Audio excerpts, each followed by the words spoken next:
This show has been heavy on supporting startups, but for the very first time, we're going to be talking to a fellowship that brings together a lot of advanced founders in Africa and beyond, I must say, because if their expansion plans are to go global, then that means they'll be covering bigger markets than Africa. And that's why we're here for this conversation. My name is Brian Jojotino, NTV's in-house techie. You're right on time for NTV's and Africa's biggest tech conversation, TECHOVER, starts now. But first off, as always, the tech news of the week.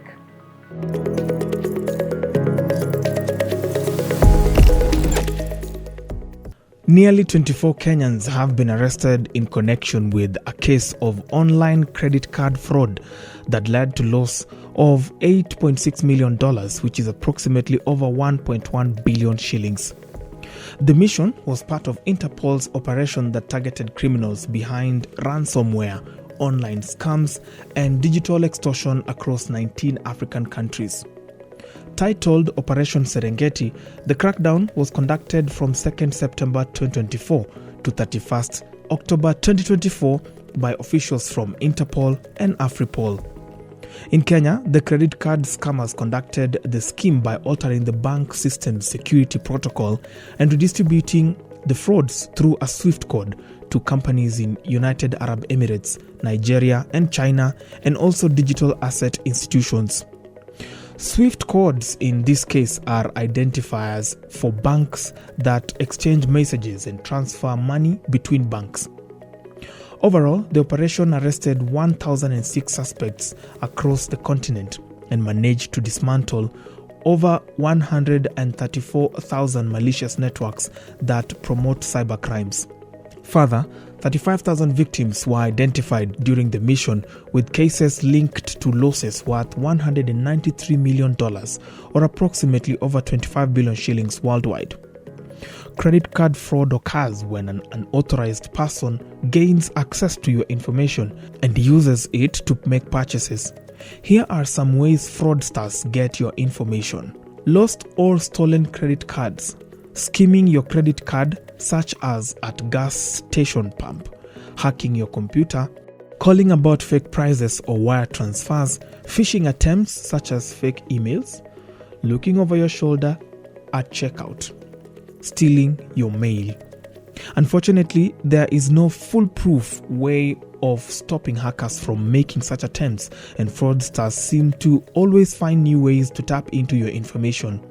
But you can limit your chances of becoming a victim or minimize the damages from fraudulent activities that already occurred on your accounts. Regularly check the transactions listed on your credit card statements and online accounts were made by you or authorized users. If you notice anything suspicious, contact your credit card issuer right away to dispute the transaction. Let's go back to the 24 suspects. So what potentially could happen to them? Do they risk extradition? Depending on the charges, the countries may consider extradition charges. The dual criminality principle in extradition requires the offense to be an offense both in Kenya and the requesting entity, and this might pose a huge challenge when we do not have some crimes that may be brought against them. The other challenge will be the judicial processes within Kenya before approval is given, as complexities may arise in terms of appeals, applications, and challenges to evidence and the like. We'd be looking into conflicts that arise out of Kenya Extradition Commonwealth Countries Act and the Extradition Contagious and Foreign Countries Act vis-a-vis international norms and treaties. This case may potentially raise diplomatic tensions that may arise with countries or states that Kenya already has issues with and may hinder the processes as well.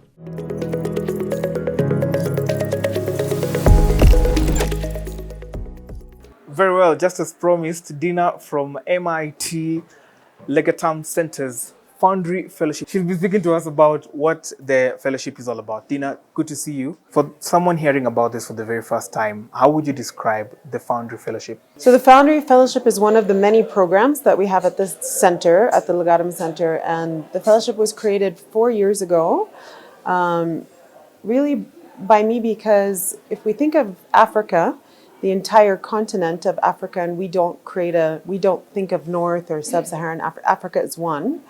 When we think about entrepreneurship and innovation, we're starting to see entrepreneurs who are more advanced staged and who have gone beyond the growth stage, and are ready to start playing a bigger role in supporting the next generation of entrepreneurs. So the fellowship was really created for entrepreneurs who have already been running businesses for several years and who are ready to start thinking about their leadership and how their leadership needs to change, B, how they can start playing a bigger role in their local ecosystems, and then C, how they can all together as a community. So we're in Kenya now with cohort 4.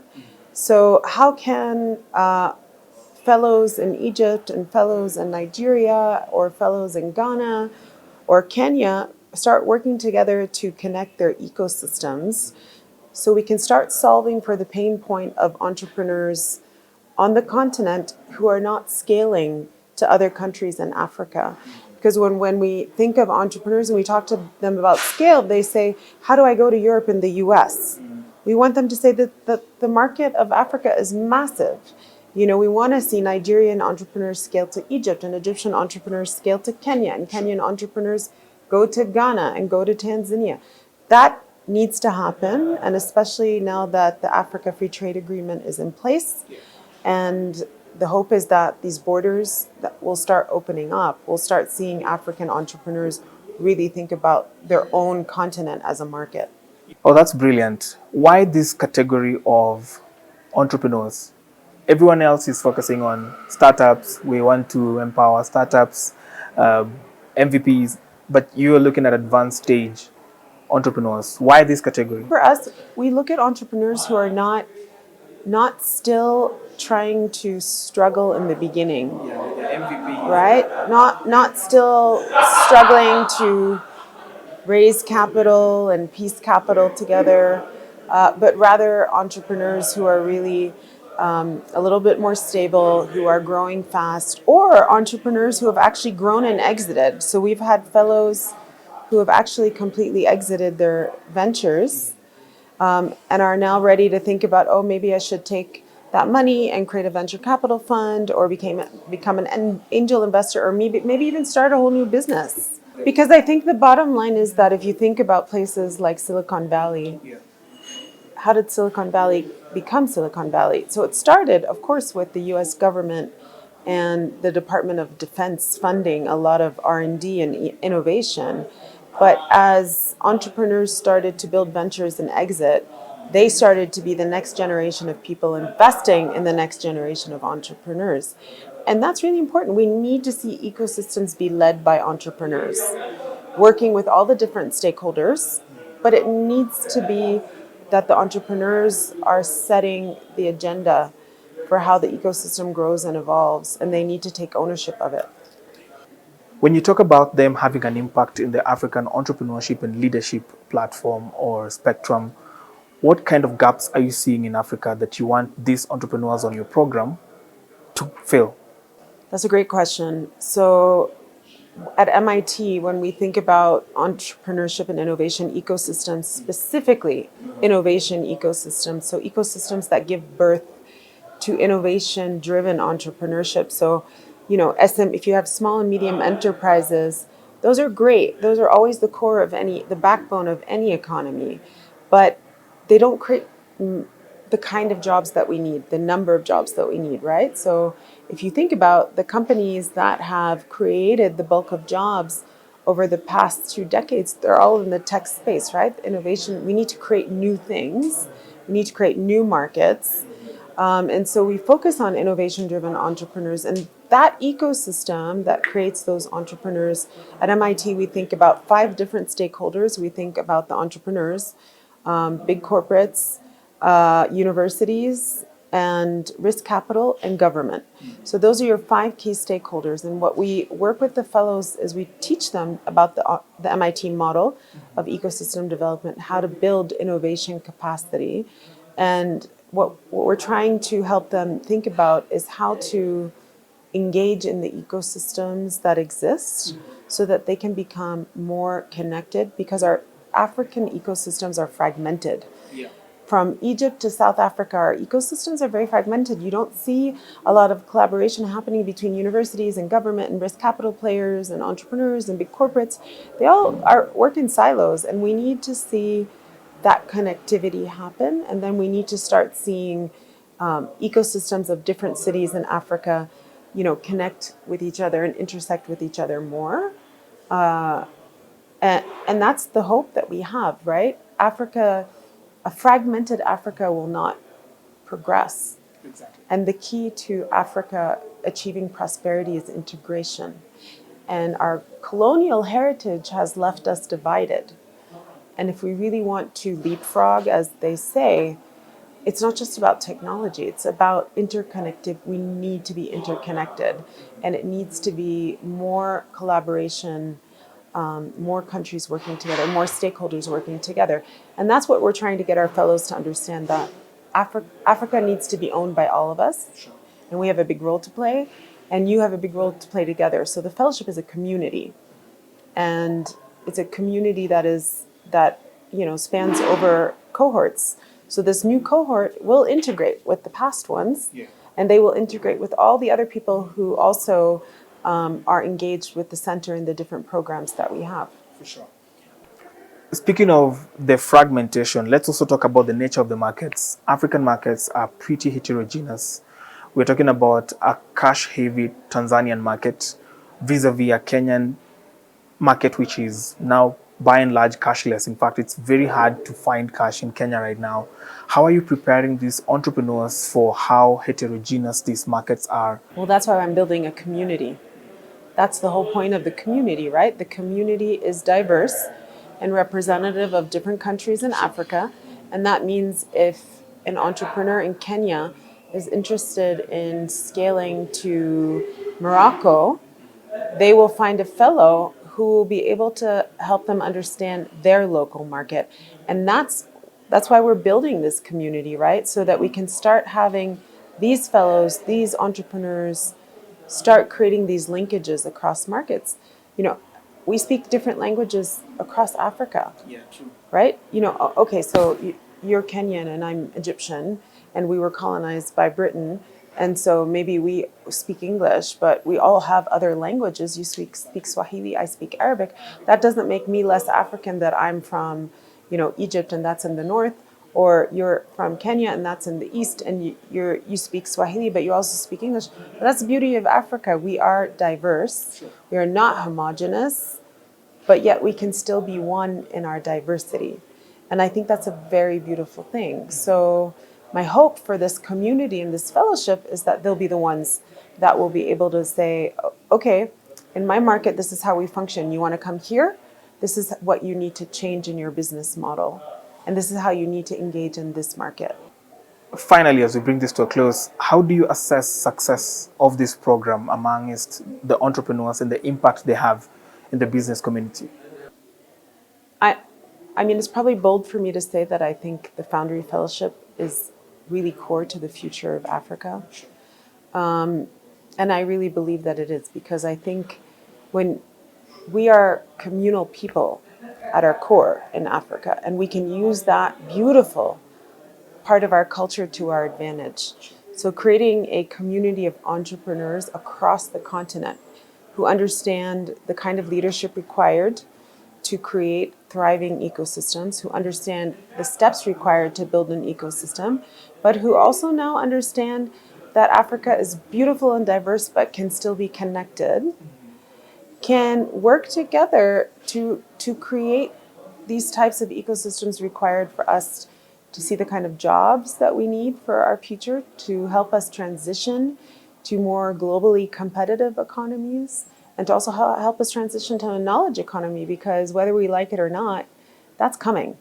And if we don't have the bold courage to step up now and think about how Africa wants to define what advanced technology like AI means to Africa, and not be passive users of technology, we're going to find ourselves also in a space where we are trapped by what the West is telling us about technology. So my hope is that the Foundry Fellows are going to become an African voice one but diverse, and will work together to start pushing to see technology play a bigger role in creating prosperity on the continent. Very well. Thank you so much, Dina, for speaking to us about the MIT Foundry Fellowship. We really appreciate. Now, at least you have a bit of understanding of what advanced level entrepreneurs are supposed to be doing in the society and in the business community and the market. And that's where we end part 1 of the show. Don't go too far. Part 2 is coming up next with the startup of the week.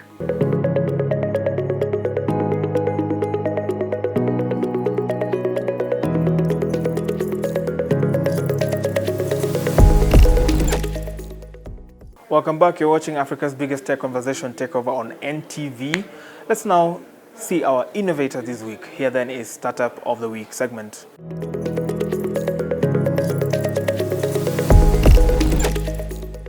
Time now for our startup this week, and I have with me university students in studio who are serial founders. Gentlemen, ladies, good to see all of you. Bahati, for someone hearing for the very first time about Save the Sea Class, what is this startup about? Save the Sea Class is a grassroots non-governmental organization that focuses on helping individuals living with sickle cell disease live better lives. And it achieves this using 3 programs. We have awareness and outreach, we have innovation and research, and we also have nutrition and agriculture.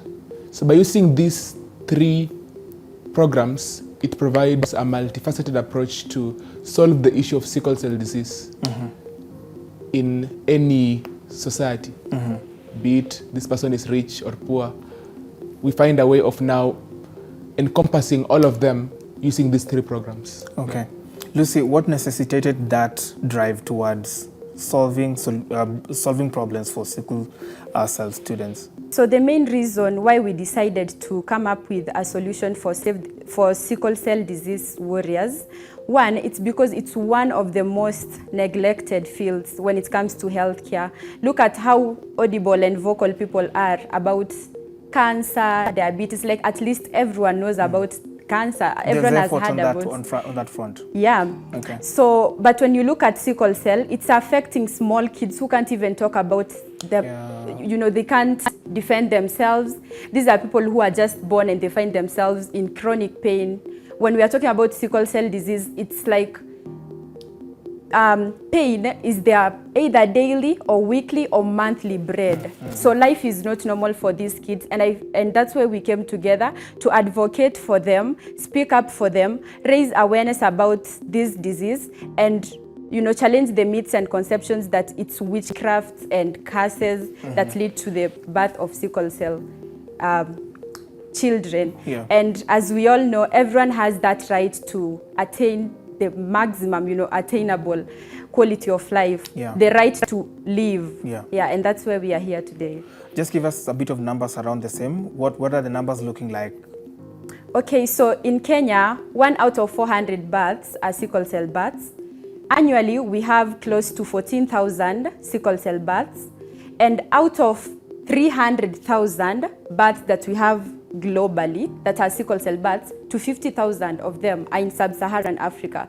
So this is more like something affecting majorly Africans and Black people. And looking at the healthcare advancements, we still have a long way to go in coming up with sustainable solutions for these. And in Kenya, the burden still streams to, the financial burden. We use like 1.6 billion annually on the cost of sickle cell care. And 50 to 90% of these kids born with sickle cell die before the age of 5, which is very devastating because the solution to this is actually early diagnosis. Early detection saves lives because one of the leading causes of deaths is infection, which can be prevented by early detection and prophylactic treatments. In countries that have prophylactic treatments, the deaths are reduced by up to 25 from 25 to 75%, which is a good number if you ask me. So we should be headed there as a country. Gati, how are your programs speaking to addressing these challenges that we have? What are the practical solutions that you've employed on the ground to enable as many children to be reached and awareness to also be achieved? Okay, first and foremost, as Save the Sickles, we're looking forward to create awareness to all the 47 counties that we have. And we've already started creating awareness in some of the counties, like the Nakuru County. We've created awareness in Kisumu County and Migori County. Reason as to why we started with Kisumu County is because we noticed that is where the major problem is. That is where most people affected with sickle cell disease. Yeah, it's so prevalent in those areas. And that is why we decided to start with that. Also, we have the on-campus initiatives where we go to campuses targeting the young people, because we came to notice that as much as people are giving focus to diseases like HIV when trying to get partners to settle when it comes to marriage, we also feel like sickle cell disease should also be given the same amount of seriousness, because this is it's a life thing. Sure. You're going to give birth to kids who have sickle cell. So we're really emphasizing on screening before you decide on the partner. People start to meet while in campus, right? So we've really focused with the on-campus initiative. Actually, this weekend, we were launching our Kabarak University chapter. We've done also the same in Egerton University. And we're looking forward to doing this in different campuses, in educating, in creating awareness to young people that there's a genetic disease called sickle cell, and they need to know about it. They need to take it with a lot of seriousness, screen themselves so that they can know this is the kind of lifestyle that you're going to introduce yourself, if you get that you've dated someone who is a carrier and you're a carrier. So this is a repercussion. And they need to be given counseling as well, because sometimes you might get that you love someone, but because of this, you get that since both of you have, are carriers, that clearly means that you'll give birth to a sickler. Okay. So they need to be guided on how to go about the same. Yes. Okay. Very, very, very, very interesting. I'm gonna check. That's really serious. Bahati, let me come back to you. What kind of operational environment do you have currently? What is the reception of the people who you work with around this information that you're trying to pass? And just give us your experience around that. Okay. First of all, we are experiencing, or what we are getting is two-sided. First, the people who are receptive and the others who are not. If you go to the villages, the first time we went to Kisumu, we were received well because it's an area where a lot of people have this problem. But when we came back to campus, trying to talk about the issue, since this is a stigmatized disease or condition, you'll realize that very few students came out, and like for example in Kabarak we only managed to target around 4 students, when in reality there are many students who have the condition but they fear coming out because they're afraid of being branded, that they're sickly, so they don't want to be associated with that term. Yeah. Okay.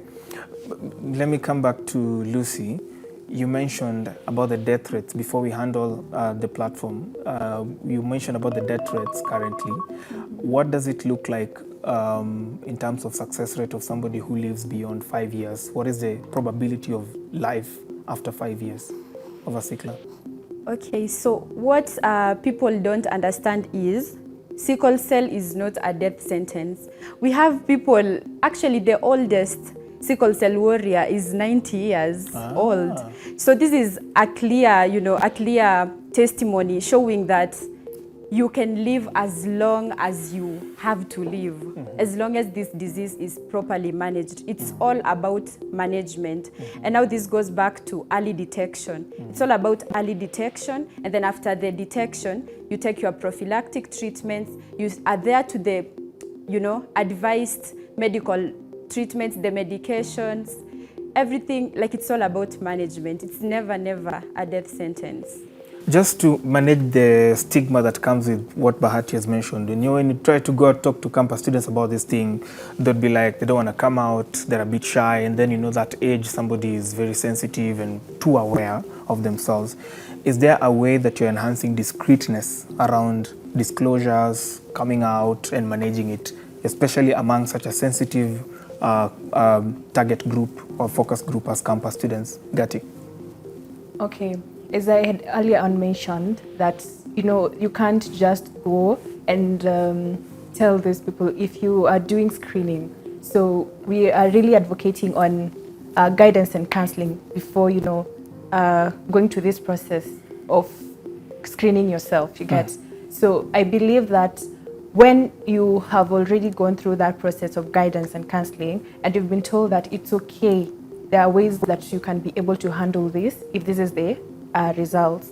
So we are trying to come up with ways in which we can be giving people guidance on the same, so that you can manage this, so that they can feel comfortable for being themselves.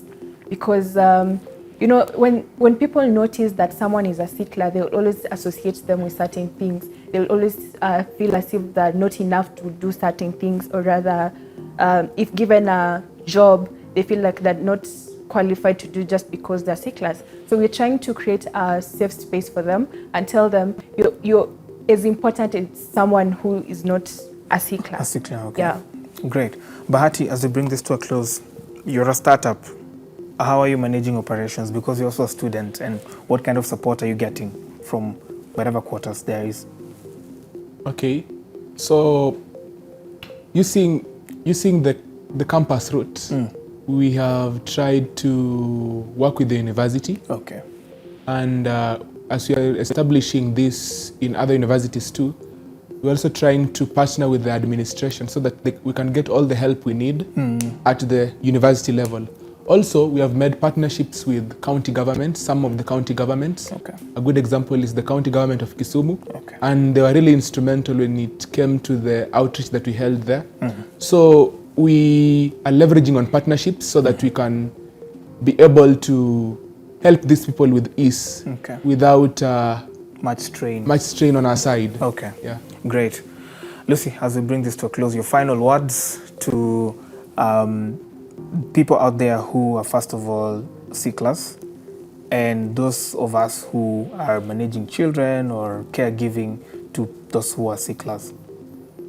I'd say, dear warrior, dear parents taking care of a warrior, dear friends to the warrior, we are all warriors.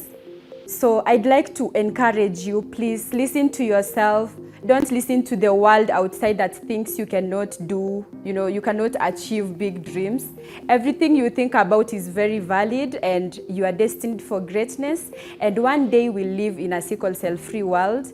And for everyone listening to me today, I'd urge you to join our movement. Together we can do it together. Thank you so much, Lucy, Bahati, and Gati.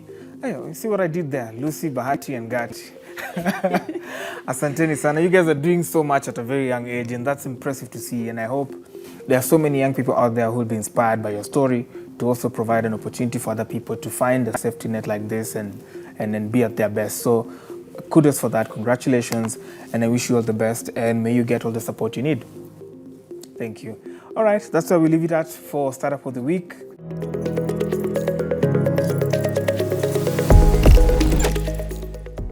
Fair enough. Another episode of TECHOVER comes on next week.